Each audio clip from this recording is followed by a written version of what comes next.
We've got some Hey, fresh new I'm young Luis. talent And doing some I'm things that I Luis. know you haven't And you're heard listening to the before. Content is Profit podcast.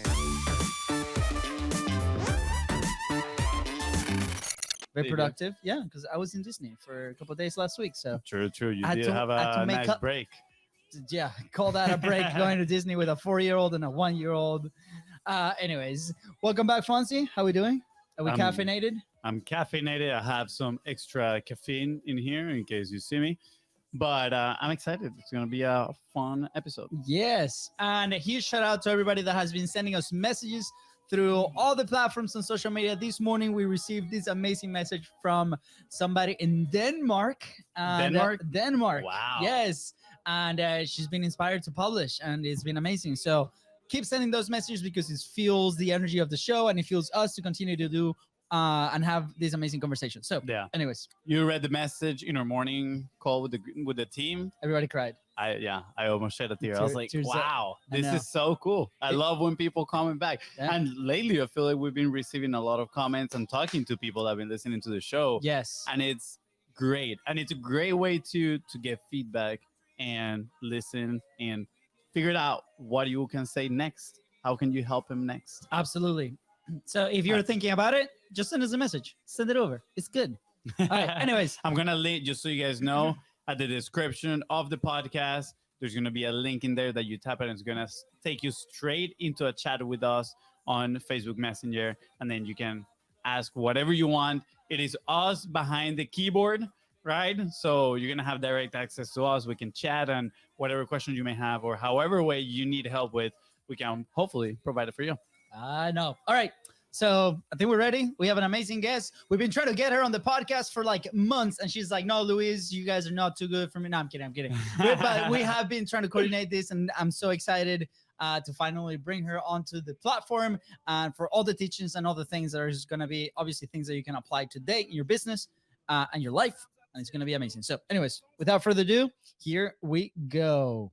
We've got some Hey, fresh new I'm young Luis. talent And this doing is some Luis. things that And I know welcome you to the haven't Content heard is before. Profit podcast. In here, you're going to get the insights, accountability, and drive to create consistently and increase revenue. You'll hear from top entrepreneurs, creators, and anything and everything you need to know about content. All this while having a damn great time. Ooh-wee. The goal of this podcast is simple: to entertain, educate, and turn your content into profit. Bing, bing, bing, You bing. threw a curveball in that one right there. Hey, I was driving to the studio, and I was like, man, I remember those days where we have pumping music before the show, and lately Fonzie has been like getting into to the show like at the time of the show. So I'm like, you know what? I'm energized. I pumped some music all by myself, and I'm excited to finally have this conversation. Oh, what does me getting close Bro, to the because top of we the show? used to party together before the show. Hey, we can party during the show, we can fist pump it. So if you're listening right now with the hype music in the background, just give me a fist pump right now. So, anyways, again, if you're enjoying this show and the content and the things that we talk about, go ahead and hit that bell, the follow button in your favorite podcasting platform. Thank you for everybody coming from Spotify. Has been amazing lately. And of course, we've been uploading all the episodes from the past onto YouTube. So if you're a YouTube person, go to the channel, Content is Profit, and follow us there as well. I love it. A blast from the past. Blast from the past. And if today's guest helped you move one step closer towards your goal, please don't forget to share this episode because you might be helping somebody else achieve their goals as well. And don't forget to leave a 5-star review. Let's go. Welcome to another episode in which we are going to debunk any myth regarding ads. Do they still work? If so, how do we make them work? And most importantly, how do we align them with your content? Woo. That is right, guys. Please welcome digital marketer and strategies, the New York Latina queen herself, and Anna Katz! Wow, Fonzie. I'll drop you a curveball. I need your face stopping like Anna's face popping. Wow, okay. Well, So- I was gonna say one no. second. I was gonna say, and soon to be the Jacksonville Latina queen because you're moving to Jax, that's right? the plan. That's right. But I threw a curveball in there because I didn't Wow, write that in there. That was not in our cheat sheet. And I was like, cue the music. Let's go. So anyways, Anna, we are so stoked to finally have you here on the show with us and talk all things ads and content and marketing. And yeah, it's been awesome. So thank you for being here. First off, Thank you so much for having me. This is like, I love the energy. This is a party. Love it. we were debating whether to start it off with salsa and whatnot, but we were afraid that people listening, their bodies will start just like dancing all of a sudden. So, just to. I know where are you from originally? I am from Colombia. I am from Medellin. Oh, beautiful. Yes. Yes. Colombian people, beautiful people. I'm just saying Venezuelan people, more beautiful people. Love Venezuelan people. There's always that beef between Venezuelans and Colombians. I don't know why. I love our Colombian brothers and sisters. Funny story. On Sunday, we go out to dinner with, Fonzi's girlfriend's family. And it's like this huge crew of people. And me and Katie got invited. And it was this amazing steakhouse, like Colombian restaurant. And Katie, she's Canadian, loves Venezuelan arepas. And then we're looking through the menu and she's like, oh my gosh, they have arepas. And I'm like, you know what? They're not Venezuelan arepas. They're still delicious, but they're not Venezuelan arepas.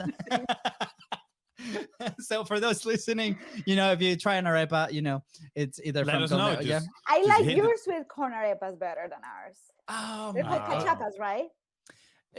No, a little bit different. A little bit different. But it's okay. But the steak and the whole grill was amazing. It was so good. Delicious. Yeah. And for those listening right now wondering what the heck are these guys talking about?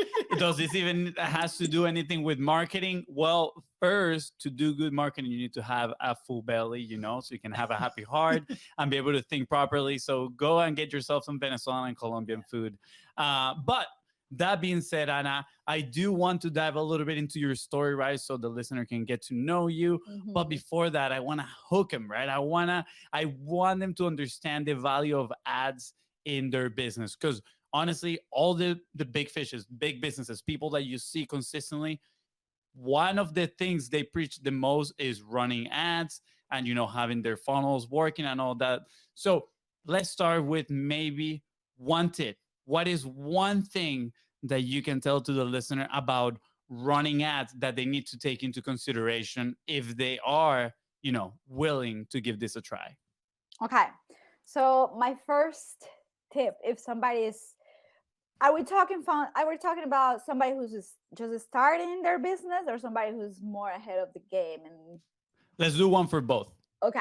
So he wants all the secrets, Anna. He wants it all. Why do you think I got pen and paper here? I see you. So if somebody's just getting started with their business, one of the things that holds people back from showing up and launching their programs or launching their products is, I don't have an audience. I don't have a big enough audience. I don't have anybody in my email list. And listen, you can start running ads right now to reach a much bigger audience, even if you just put out $5 a day in Facebook ads. That being said, make sure you just know, giving money to Mark Zuckerberg and just being like, here, let's just boost this post and see what happens, and the money's just gonna come running. No, you have to have a strategy in place. And that's the same tip for somebody who's making, let's say, 6-7 figures in their business. Facebook ads work amazingly. You can go from making $15,000 a month to $70,000 a month through ads, if you get in front of the right audience with the right strategy. I cannot tell you how many successful businesses have getting burnt out with Facebook ads because they don't have the right strategy in place to run their ads. Yeah. Interesting. Okay. So I have 20 questions of this alone, but I'm sure my brother, I want to give my brother a chance to talk. There's a thing called hug the mic, and Fonzie does it all the time. So I better get my questions in real quick. So, I want to give a little bit of background, right? For those that are listening and just finding out who we are, or if they're new in the show as well. But we started selling a service, and our belief was that we have to bootstrap, and we cannot, we have to do it organically and all these things. And to be honest, we haven't really experienced much with ads. We just tried enough, right? And to be able to develop a strategy that works for us really, really well on the agency side, right? But we've never run ads in that sense, right? For other companies and other strategies, it's a different story. But for ourselves, no. Well, we did run ads a little bit for the podcast. There was an experiment there. But we started a higher ticket, right? Service based. And right now we're doing a mix of, social outbound mixed with the podcast platform and different things, right? So um you mentioned the right strategy for the people that are starting out, right? And then we can go into people that maybe are a little bit more established. But what is that right strategy? I was on a call probably 2 weeks ago with a group of women that are amazing, right? And they wanted to know about content and the production and the frameworks that we use. And I show them a path on if they decide to start a platform like our podcast, that they could scale really quickly on that service side, right? And it has to be like a very specific product. One of them sold, these $20 books on Amazon. And she's like, well, that's great because you guys are a higher ticket on all these things or all the case studies that you guys are putting in there. But me, I sell this book on Amazon. Now, how do I actually get started with publishing, right? So there's many ways, but I'm guessing, right, part of that right strategy involves probably a lower ticket. Like, what's the entry point for people that want to do this and not give 100% of their money to Mr. Mark, right? Mm-hmm. And then be successful at it to make sure that either we're breaking even in our funnel or we're attracting the right people. Yeah. So somebody's just getting started with Facebook ads. So this being said, what I'm about to say, I have to say this first. Just remember, we can now depend on social media to grow our business, right? We have to have, for example, an email list that we own in case, God forbid, Facebook shuts down, Instagram shuts down, TikTok shuts down. Many people will be left without a business if social media shuts down because their whole business relies on social media. Yeah. So one way to use Facebook ads, and the smartest way to use Facebook ads, if you have a low budget, is to slowly start growing your email list. And I love the work that you guys do, because it will make my work much easier as an ads manager. Yeah. So if you're just getting started with Facebook ads and you have literally $5 a day to run ads, the first thing that I don't want you to do is to boost your posts. Because there is no strategy behind boosting posts. You're just getting people who are likely to engage with the post, comment and like, but it doesn't mean they're gonna be the ones who are gonna buy from you. So like I said before, start with a strategy in place. Use the beautiful similar content to the ones that you guys are doing. Amazing videos, very engaging, but you know that they're gonna convert for your organic audience. If you have $5 a day, check which ones of your posts have performed better. Make sure in those posts that you're sending people to a URL link where they can, let's say, give you an email in exchange for something, or opt in to be updated about future like podcasts or newsletters, any of that. And with those $5, you can create a strategy where you first build an audience that you know is your ideal audience and are gonna be excited about seeing your ad, which is your post. So you don't have to reinvent the wheel. You can use posts that have worked for you before. Yeah. And then you can turn those posts, if it's a video, into video view campaign, or if it's an image and an engagement campaign. You just have to make sure that you're sending them in the post, in the copy for the post, to a link where they can convert into something else. The reason why, if you only have $5 a day, I could be telling you start a lead generation campaign and send them straight to a website, but those campaigns are more expensive. So you'll be paying like $1 to $10 for a lead. So $5 are not gonna get you too far. But Facebook charges much less money for video views and engagement. And you know that with your right strategy, you'll be able to get in front of that audience if you don't have that much budget yet. But you have to be very purposeful with what content you're serving them. Now, if you are a bigger business and you're like, okay, I can spend $3,000 a month on ads, that's a different story. So absolutely. I will recommend you to start also with video view campaigns, which you guys are amazing at creating those that type of content. Why? Because you're gonna create brand awareness, just like we're doing right now. When people watch videos, they're more likely to engage with you, to feel like they know you and they know what you're talking about. That way, once you retarget that audience that you're growing through video views with a lead magnet or an offer, they're more likely to convert, as opposed to you targeting somebody who doesn't know you with a lead magnet or an offer, Yeah. right? And for my clients, I do both. I target cold audiences who are likely to be high quality leads with video view campaigns. If my client doesn't like to do videos, then we do images, but I like videos better because it creates that connection. Yeah, And I also absolutely. target them with lead campaigns because Yeah. it creates that brand awareness for them to be to know, like, and trust factor. Mm, And then once you get them in your email list, those are the people that are more likely to buy your products. absolutely. That being said, and this comes from experience, the ads is just one part of the puzzle.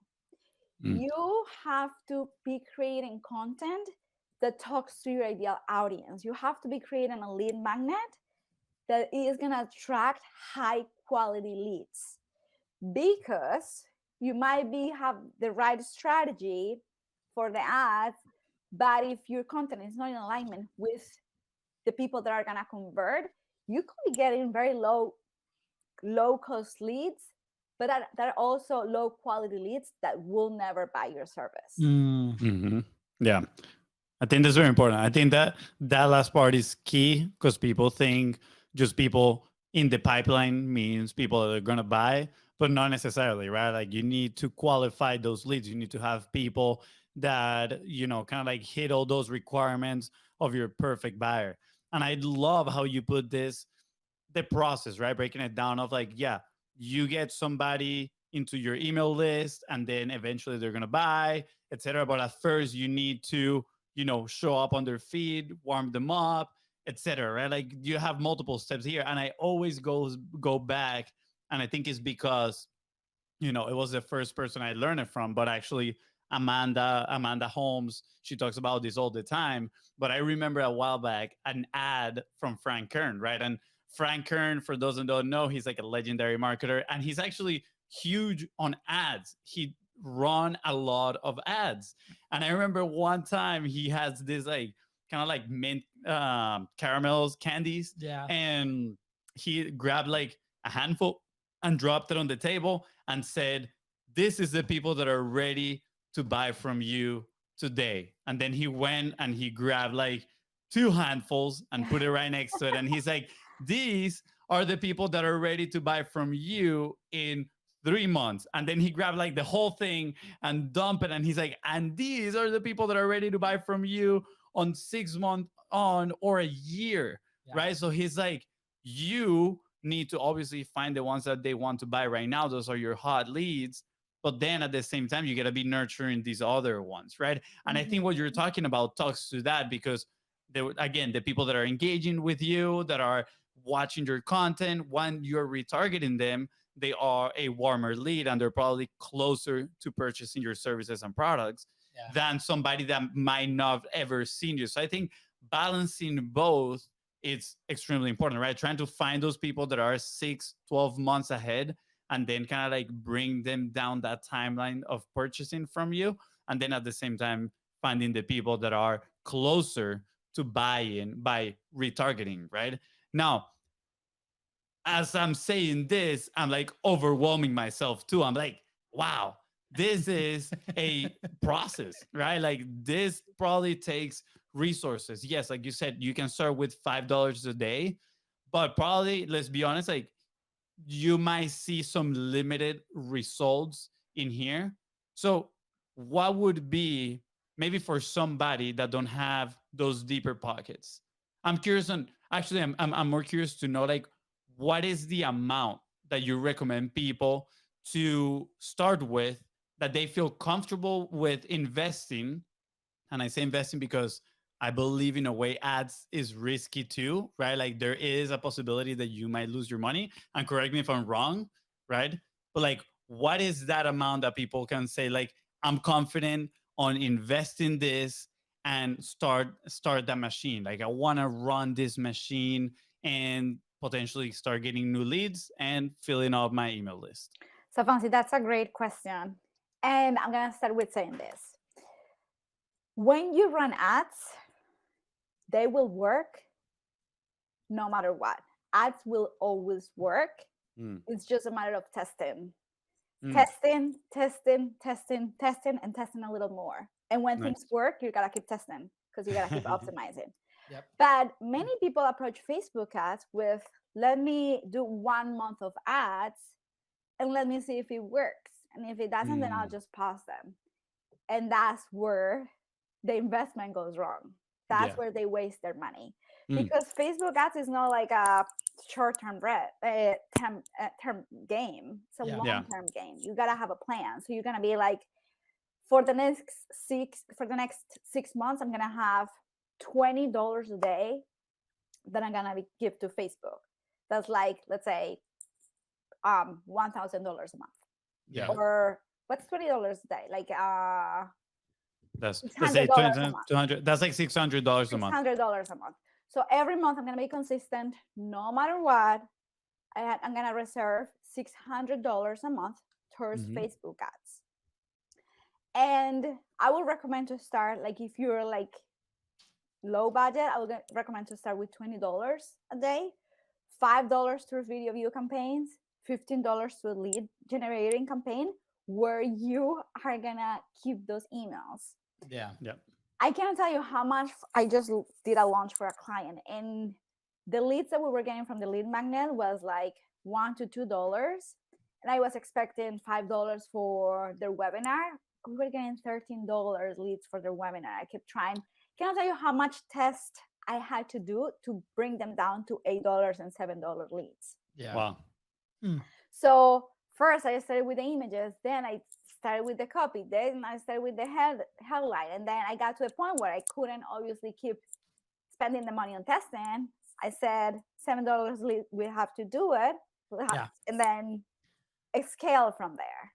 Yeah. Yeah. I think I love this, right? Because it gives people like a clear Mhm. path, right? On, okay, here's where I'm at, right? Or like also the destination, right? The example that you were saying was a webinar, right? So also I think elements that we should be thinking about when we're investing those $600, right? Or whatever, like if we're getting $7 a lead, that's super important. You'll be very surprised of the amount of people that we talk to me, like, how much does it cost you to acquire X, right? And sometimes it's not just money, maybe it's time, right? And your time is very valuable, right? And this is why ads, it's very valuable for a lot of people, right? Because sometimes we don't dip into this because we misalign the values, right? We're like, oh my gosh, I'm spending $7 to acquire one lead. Well, if you compare that to organically or to an outreach or to an outbound, how much is that going to cost you, right? So, I think these are conversation starters for people to start looking at their own systems. But again, if you acquire that person for $7, right, they come into your presentation, then after that presentation, are you actually converting X amount, right? And then from that, is it a month-to-month membership that you're selling? Is it like a one-time payment? Like if it's a month-to-month, what's the lifetime value of that customer? So now let's say you acquire that lead for $7, but that customer stays with you 7 months for X amount of dollars, right? Is so much worth it. And I remember way back in the day when I was a studio manager, right? A fitness studio manager, we had this battle with the agency every single time and with the owners, right? Because we couldn't understand the value of that customer, right? So we were paying at the time anywhere between, depending on the campaign that we were running, but it was close to $20 per lead, which was like really expensive, right? So they were like, oh my gosh, $20 per lead for them to come into this. But like, yeah, if we close at least 2 of those, our lifetime value is 6 months. We're going to be making that money, right? So we have to keep an eye on like, what is that backhand? So I just want to trigger and start the conversation with a lot of people because sometimes we just don't see the full picture, right? It's just for our show, right? For our show, we've been doing it. Obviously, it's part of our process in many ways, but we have a graph that says, okay, our show does about $1,200 per episode, right? And that's all the things that have brought in with relationships, with referrals, with people that come to the show and they decide to work with us, right? Through a long period of time. People are like, and this is no sponsorships, no nothing. And it's like, because we know what happens if somebody comes to the show and then there's a system on the back end. So just like that, your ads work in that same way. So I want to encourage people to do that. So what is some common second part to that? Like when people come into your world as a lead, right? What's the most common things that you see? Like, is it to a webinar? Is it to a lead magnet, into a call? Like, what are some things? And obviously this might depend into the type of business, but what are some of the things that you see in your agency that are working really well today? So it depends on the strategy, it depends on the type of business. It's not necessarily somebody that's working one-on-one with clients, as somebody who does, for example, like group coaching or has an e-commerce business. It's completely different. But let's say somebody, they found you through your video, they opted into your email list through the lead magnet that was for a high quality lead, right? Then from there, you can, what a lot of people do is a webinar, but what I know converts really well because it builds that connection with the client is 3-day challenges. So instead of doing, because if, let's say, if you just served me an ad, I just opted in for your lead magnet, and then in a week you invite me to a webinar for like 1 hour, I am not gonna be really sure that I need your, I'm gonna throw a number out there, your $3,000 product. Yeah. Right. Yeah. So I will highly recommend to do a 3-day to 5-day challenge just to build that connection with the audience and for them to know how you teach, what they learn from you, and to have a little bit of like an aha moment. Oh my God, this is so good. I need more of what you're teaching. Yes. So, okay, just to be like very granular, right? Because I want people to like maybe take this and be like, okay, this is something that we can execute like tomorrow, right? Because they might have a product, they might have a back end. When you say a 3 to 5 day challenge is not like a 12-hour session with people, right? Is 1 hour a day type of deal, right? 1 hour a day or even 30 minutes a day. 1 hour might be too long. 30 minutes a day for 3 days a week. That's it. Like Monday, Wednesday, Friday, you give them homework and just make sure whatever you're teaching, like it's something that it's high value. Just don't do the challenge or the webinar to sell the thing that you want to sell them, because that's gonna turn people off. Also, one thing is, which I see a lot, is make sure you have a strategy for after the challenge. Like the sale doesn't end when the challenge is the last day of the challenge. That's when just people are just starting to think, do I need this? Do I not need this? So have a strategy in place for how many times are you going to show up to answer questions? Do you have testimonials to show up? Are you running retargeting campaigns for the people that opted in for the ad to remind them that cart is open and they can buy? So like I was saying before, the ads are just one part of the puzzle. Absolutely. And many times people get this wrong. They just rely on ads. They think people are going to show up and they're going to buy right away. There's got to be a strategy in place on how you're going to follow up with those leads that showed up, that spend the time with you, and show them how you can help them with the transformation they want to have to buy your product. So good. Okay. Before FONZI asks a question, I want to break this down and I want to be like, okay, this is, one of the $1 million plans that you're going to execute as a company. So here's the deal. All right. You're going to produce content in form of a podcast, right? Then you're going to grab some of those clips and you're going to post them first organically. And second, you can put $5 a day towards video views and engagement, right? Then you're going to put $15 a day towards a lead generation campaign. You're going to drive that traffic into your lead magnet, which is going to be this piece of content that gives a ton of value, right? And then from that lead magnet, you're going to send them to a 3 to 5 day challenge, which is 30 minutes a day of you giving everything 100% of yourself and providing a ton of value, right? The last day of that challenge, right? You're going to answer all the questions, so testimonials, right? And then present them for the next opportunity for them to work with you. Does that sound like an awesome path? That sounds like an awesome path. I gotta say one thing, which I just had this experience with. Just remember what the customer journey is gonna be. If you're gonna offer them a lead magnet to get them into your email list, just make sure it's in alignment with the webinar or the challenge that you are gonna teach them. Because if it's something, a complete different topic, you're gonna end up with that the leads that you just got from that lead magnet might not be the right leads for the webinar or the challenge that you're teaching them. So just make sure you're touching on similar topics so people are excited to attend your challenge. Mm. I've seen a lot of ads to video sales letter. The video sales letter more as a squeeze page, meaning you have to put your information to watch the video sales letter, which is 5 to 10 minutes, then to an application. I've seen that a lot lately, specifically in the coaching, consulting, industry. I'm Mhm. curious, what are your thoughts on that? What have you seen? Does it work? Where does it work better? Where doesn't it work? Because we're all familiar with the funnel hacking term, right? From ClickFunnels, right? Like Mhm. go and see what's working and replicate it. But again, there's, like you just mentioned, there's many things that can work, and there's some strategies that are going to work better depending on what you're offering, etc. Mhm. So again, me personally, I'm inclined to do more of a VSL because I'm like, like these people in the industry are doing something like this, right? Like, is it actually working that well, or for who and for what type of products are those working? So Fonzie, can you explain again? So you tap on the ad Yeah, and they so ask is you for your email. Yeah, so the ad takes you to a landing page in Mm-hmm. which is kind of like, hey, on the next you have a quick video that we're gonna show you X, Y, and Z, and then you go and it's a video sales letter, right? About 5 to 10 minutes is short usually, with an invitation to jump on a call, which is mostly an application. You go fill out the application and then they call you. So have you seen this from people that you know, from people that you don't know? Are they like Both. cold targeting you? I'll say both. There's some people that I do not know. I have no idea who they are. And there are some people that I'm very familiar with that are running similar stuff.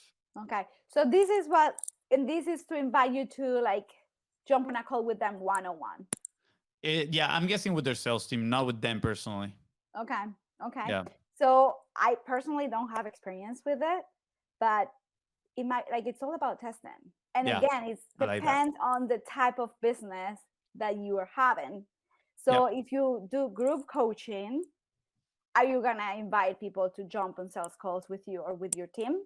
Yeah. Or if you like are a coach who work one-on-one with clients, then that might be a better strategy for you. Yeah. So it all depends, but it's all about testing. Yeah. And there it's all about knowing what converts and what doesn't convert, Yeah. you know?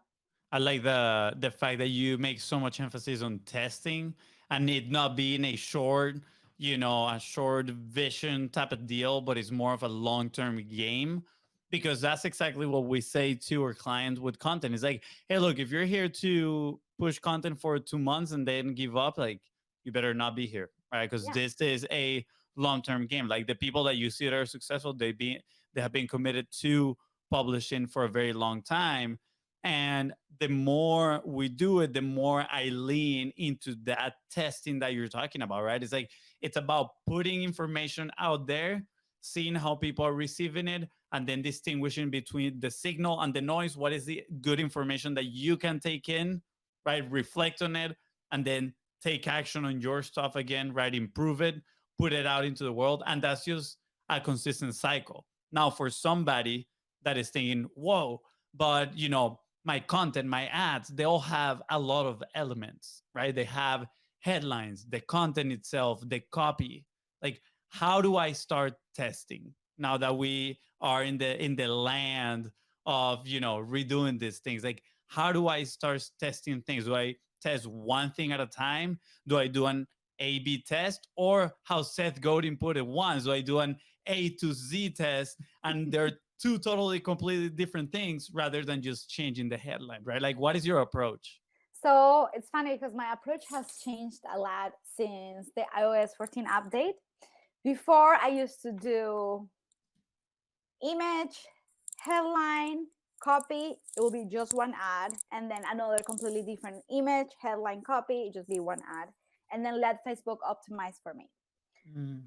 While Facebook is pushing more to let the algorithm and AI optimize for advertisers, I've gone a little bit the opposite way because I found that for myself, for my clients, this is when I get the best cost per lead for them. So sometimes when you test the way I was testing before, which is one headline, one ad for like in one, and then number two is the different headline, a different image, a different copy, right?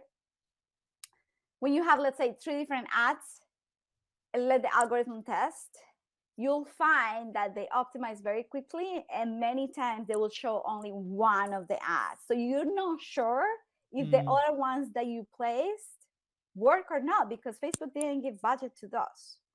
So what I'm doing now instead is, let's say I have 3 images, 3 pieces of copy, and 3 headlines. I first test 1 copy and 1 headline, the ones that I think are the strongest, with 3 different images, and I give them all their budget. So if you're familiar with Facebook ads, the way that the setup is done is campaign, ad set, ad. So I create 3 different ad sets with 1 ad each, and those ads have 3 different images. Yep. Same copy, same headline. Let it run for 3 days if it's for lead generation, and I'll let it run for 1 day if it's for a webinar. And run apples to apples. The winner image I keep on, the other ones are turned off, and you can imagine the difference. Like one image will get $2 cost per lead, and another image or a video will get $7 cost per lead.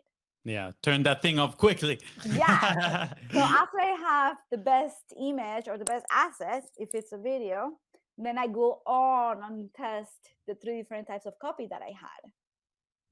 I already know which the first one that I tested works, so I test that against the other 2 types of copy. Sometimes the ones that I test bring me a lower cost per lead. Sometimes it doesn't. Yeah. And then I see which is the best copy for that image, turn the other ones off, and then I go on and test the headlines. But that's the way that I've been doing it in the last 4 months. That have gotten me to get my clients $2, $3 cost per lead, while other people are getting $8, $10 cost per lead. Yeah. Because it's more manual. But I'd rather me to be like, okay, I tested this and I know it doesn't work, as opposed to, okay, I let Facebook test and it didn't give budget to that one, so it might not work, but I'm not 100% sure. And then you're gonna find yourself trying to test other different things without knowing if they really work or not. That's good. Yeah, this is really good. I think today has been super granular and specific, and I think it's gonna help a ton of people to get that knowledge, right? Whether they're doing them themselves or they're hiring somebody else to do it for them. I think this brings them a little bit of knowledge, and now they can tackle those conversations a little bit better and be like, hey, what are we actually doing here? What's my customer journey, right? Like is the lead magnet aligned, not just with the messaging, but with the thing that we're providing and we're giving to them, right? What's the testing that we're doing? Because I think part of it is a lot of the fear of not knowing what's happening behind these ads campaign when people go and tackle this. And believe me, I've been in many conversations with different ad agencies, not only for us, but in the past when we manage physical studios, where you have no idea. Like they come in, right? They show you, hey, this is the targeting, this is the people that we're talking about. And you're like, well, I have no idea that my customer journey is X. I had no idea on how, why is this lead so expensive, right? And I remember a very specific example where we had a business that had, and by the way, it's a fun example, but then it was a wrong lead. But it explains the example of the cost per lead. We're paying this agency $20 a lead, and then we had a pizza restaurant that were doing $2 slices next to us, right? So we're like, well, guess what? Let's just sponsor everybody, dollar slices in exchange for them to come for a free class, right? So in exchange for their information, right? Their email and their number. So we set up a table out there, and I think we got 200 leads. It was crazy, right? And of course, who doesn't want free pizza? Everybody wants the free pizza, exactly. So as a cost per lead experiment, it was great, right? Because we got it was 200 names. It was insane. It was the crazier. And then the bill for the owner was wait, you spend how much money? And we're like, well, yeah, but we also got 200 leads, so we can continue to reach out and whatnot. And then the show percentage was not the best, just because it's not the ideal client, right? It's people that eating pizza, they don't want to go to the gym, right? So anyways, that's part of the testing. But it's, again, you can do something similar, right, on the online environment. if you know those numbers, and then when they come into your world, what happens after, so you make sure that you are actually working with the right number. So I think that's why I love today, is because it brings people closer to understanding what's happening behind the scenes on something like this, which is super intimidating for a lot of people and super intimidating for a lot of companies, right? Especially if they're working with big budgets. And now we understand, and there's a clear path.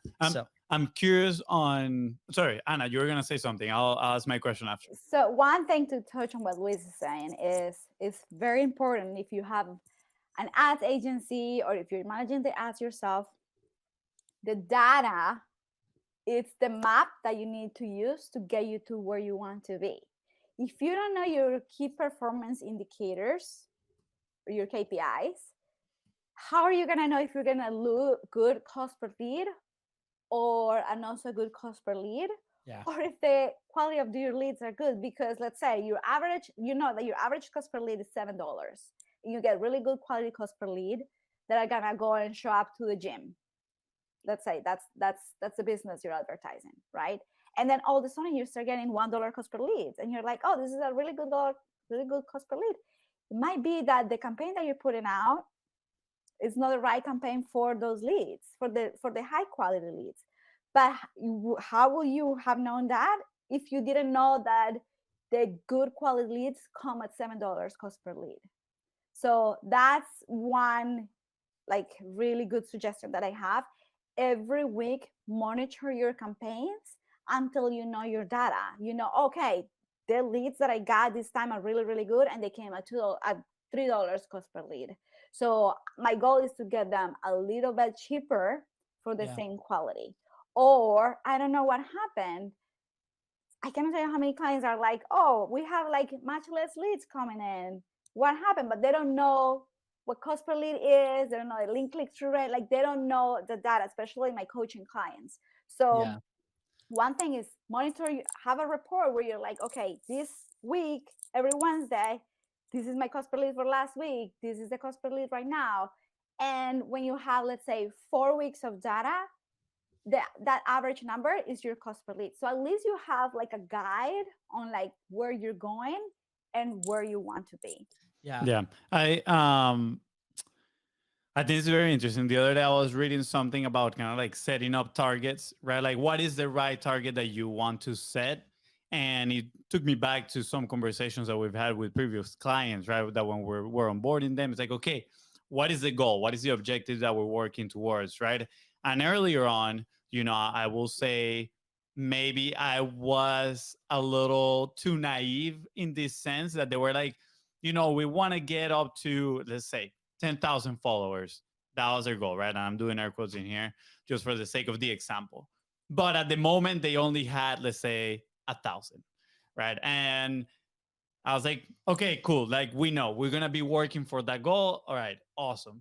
Well, in theory, now what you're saying is the right thing. Is like, if you're at 1,000, your goal has to be to do just better than that. Let's go to 1,010 first and see in what time frame we do that, and then we reassess, and then we're like, okay, can we do a little bit better, right? Let's take it to 1,050, right, in this other time frame, and so on and so on, and you go reevaluating. So I think it's very important for people to understand how to set those KPIs, how to look and understand that the data, and keep a report, right, of sorts that they can go back and kind of like refresh on, okay, well, this is where we've been, this is where we go, this is the quality, right, that we're looking for exactly.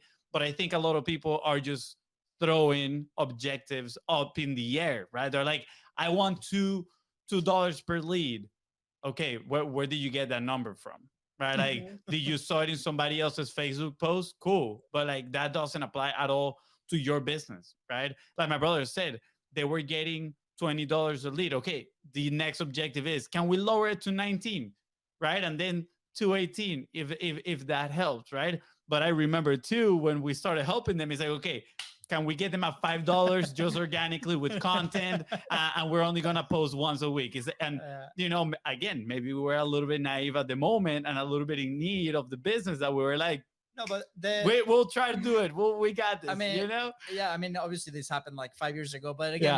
like the workaround to that was like, what are other areas of the business that we can improve? So for them was, okay, we're losing people, 10% of the membership is leaving the doors every single month. Well, what happens, with the content strategy that happened inside of the studio, we were able to take that from 10 to 3%, right? So now they're keeping more of the money, right? And then that goes in there. So again, where are these buckets? And I remember the conversation we had with this physical location again, like 5 years ago, and talking about the goals. And it was, she did not want to invest in ads at all. She's like, no ads. And we're like, okay, well, this is going to be interesting.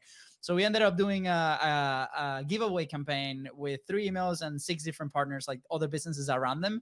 And we can explain this campaign later, but the results were insane. We got 2,000 emails in their email list. And then the same day, we got 300 appointments of people booking, coming to the location, right? So they're like a wellness center. And they have like 6 different services. And then they have these reps inside of the center that will upsell them into a monthly membership. So 300 booked appointments.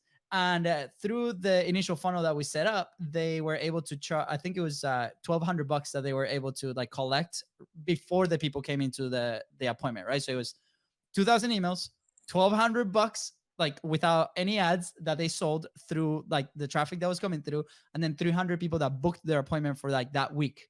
And I remember we seen those numbers and we're like, this is insane. Like, wow, like this is crazy. And then we went back all excited to talk to the owner. And she's like, only 2,000 emails? Only 300? And we're like, wait, where is the reference here? Like what? And then that was like the light bulb moment for me, where it's like, there's so much education that needs to happen around this topic. Yeah. And we're like, if you invest in ads, like at that rate on that same audience, $20 a lead, it's a $40,000 campaign that you have to run to get that amount of emails, right? So you're like, we just saved you a ton of money. We just gave you a ton of money with this. And so I think what you're doing, Anna, is amazing. Thank you so much for debunking all these things about the ads and this should work. And I love the statement that you said. You're like, ads work, period. It does. They do. So thank you, Anna, for that. I don't know if you have any other like golden boulders before we head out. Yes. Last one is, like you were saying, know your numbers. So what's your target? Let's say if you've been doing your thing organically, let's say, for example, you're a coach, because that's people I work with, online courses, coach creators. So that's where my examples come from. If you're launching your courses organically, what is your conversion rate from the people that opt in for the webinar or the challenge to the people that show up live? And then from the people that show up live, what's the purchase conversion rate? Because based on this data that you have, let's say, in the industry, from people that sign up for the challenge, let's say emails that sign up for the challenge, 25 to 30% of them will show up live. And from those 35 to 25% of them that show up live, 8% of them will become customers. So that's where you are like, okay, if this is how much money I want to make, this is my goal. And again, make it like realistic, not like you sold $10,000 and then now you want to send 100,000. So let's say our goal is 15,000 this time. How many people do I need to get into the webinar live for 8% of them to convert to buy, for me to sell 15,000? And then that will get you to how many leads you need in the webinar, because it's not so much about the cost per lead. Yeah, it matters when you're working with budget, but it's about how many leads you need to sign up to get 30% of them in the webinar, to get 8% of them to buy your product. Yeah. And that's how you get there. So good. So good. So for those that did not pay attention to math when they went to school, hey, it's time to brush it up a little bit. Pull out the math textbook, start doing some exercises. Yeah. Or start collecting that data, right? Because start collecting the data now. Yeah. So my point is knowing your numbers before you start running the ads, and be like, okay, I'm going to spend $2,000 on leads, but I don't really know how many leads I need in order to get to my $15,000 goal. Yeah. And here, I mean, this is a great example. We were on one of our keynotes last year and we were talking for the first time about our podcast system, right? and we knew that it like the 100% of our revenue for that year came from the podcast. Like we did nothing else. That was the focus, right? Beautiful. And we're sharing this, and then there's a guy's like, okay, what are the numbers? And I didn't have him handy, and I'm like, well, these are the numbers, like the whole thing, like 100% of that revenue comes from the show.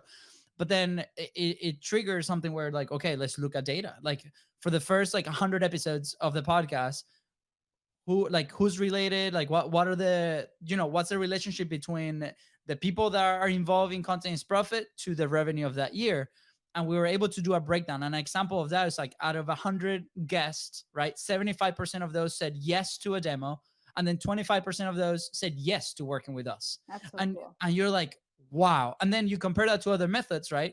And you're like, okay, this is a great starting point for somebody that maybe doesn't have X, Y, and Z, right? Like depending on different things, which was the situation that we were in at the time, right? We had zero budget for ads, negative budget for, living expenses. Like it was pretty intense, like when we started the show, and that was our way out, right? So knowing your numbers would also pave the path, right? And will help you make decisions on your journey, right? And it was just like we had a conversation with this amazing guy. They auction buildings. That's the big product that they do. And they have no salespeople. It's just one guy. And this one guy wanted to start investing in content creation. They had an ad side of things, and then he wanted to elevate his authority, right? And we're like, this is the perfect thing. And the example that we gave him is like, okay, if you're the one selling, right, what will you close if, what's your closing percentage? And for him, he said 10%. And we're like, okay, well, they sell millions of dollars in buildings, right? That's a lot of money. So we were like, okay, what would you say if I can guarantee you 52 conversations a year, right? And he's like, oh my gosh, that'll be great. Like, how do we do that, right? Like, what's the lead magnet? What's the thing, right? And a lot of things that we say, we're like, hey, what's the fastest path to cash? So for him, he had no lead magnet. He had like no course, no nothing. Like what for the type of customer that he needed to go straight to the source. But by him knowing that 10% closing, because it depended on him, as soon as we decided, we're like, okay, we're going to have 52 conversations. We're just going to frame them in your platform so you can also publish content and start building there. For him, it made so much sense. So in his head, he was already doing the math. I'm like, okay, how much is one conversation worth to you, right? And then that for him, he was able to put a dollar sign into what the process costs, and then he could start signing different things. So again, that's another example on how we can do this. But again, same process, just with the ads. So freaking love it. Anna, this is, so awesome. When you come to Jacksonville, obviously we're going to grab some coffee and some arepas. Great. You have to take me to that Colombian restaurant. Yes, we'll have to do it. Awesome. Fonzie, anything else that you want to do before we head out? I was left with 1,000 questions, but I guess we'll have to bring you for round 2, Anna. This was absolutely amazing. I definitely learned a lot. I feel like we could definitely put out like a lead magnet together just from this episode. The things that we talk about, how to read your data, right? The path with your ads, how to properly invest in your ads and run the campaigns, all these things. I think we can definitely put something together of value for people. So I'll give a thought to that because it's very, very powerful. And I'm just thankful for you, Anna. Thank you so much for having me. It was so much fun. Yeah. Okay, guys, that's the episode. And thank you so much for tuning into the Content is Profit podcast. Go ahead and follow the show in your favorite podcasting platform and on social media at BIZBROS Co. That is right. If Anna here is helping you crush your ads, please don't forget to share this episode and leave a 5-star review. See ya. Bye, guys.